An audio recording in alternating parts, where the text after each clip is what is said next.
Punaise, du dénombrement au bac, les FDP, fils de prouveur. Allez, si toi aussi tu veux pas être en PLS comme ceux qui ont passé ce sujet, regarde la correction de Tonton Algebri. Je te fais tout de suite le dénombrement avec des explications claires et cet exercice va te paraître hyper intuitif.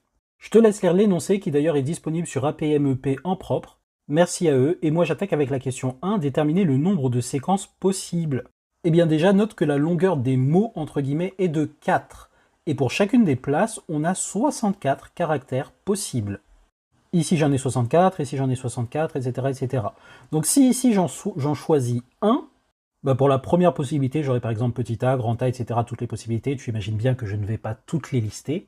Et pour chacun d'entre eux, pour la deuxième, je peux encore en choisir 64. Donc après le petit a, j'ai 64 possibilités. Après le grand a, j'ai 64 possibilités. 64 pour chacun d'entre eux.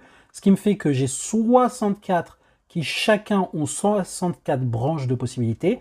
Donc ne serait-ce que pour ce choix des deux là, j'ai 64 fois 64.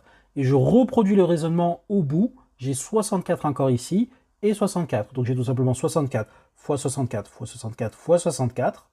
Soit 64 puissance 4 séquences possibles, check.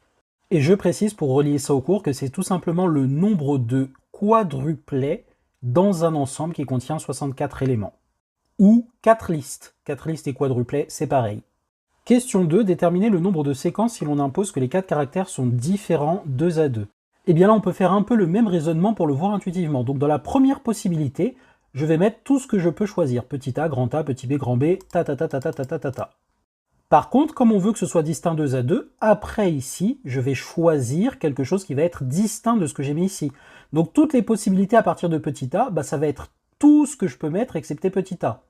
En particulier, la liste à partir de petit a va commencer à grand A, petit b, nanana, et à partir de grand A, bah, petit a, petit b, nanana, etc. Donc pour chacun des scénarios là, après, j'ai le nombre de possibilités moins celui que j'ai déjà choisi, donc j'en ai plus que 63. Et pour les 64 premiers, j'ai 63 branches pour le choix des deux premières positions. Ce qui me fait donc les 64 premiers multipliés par les 63 branches que chacun des 64 a, 64 fois 63. Je reproduis le même raisonnement, j'ai déjà choisi 2 lettres, la troisième doit être différente des 2 précédentes. Donc à partir des 63 ici, j'en ai plus que 62, 61. Ce qui me fait ceci, soit ceci si on écrit avec des factoriels. Hein. Si j'ai les factoriels, là le 60 factoriel c'est tous les produits de 60 à 1, 64 de 64 à 1. Et donc dans les 64, j'ai 64, 63, 60, qui se simplifie avec les produits de 60 en bas. Et donc j'ai bien 64 fois 63 fois 62 fois 61.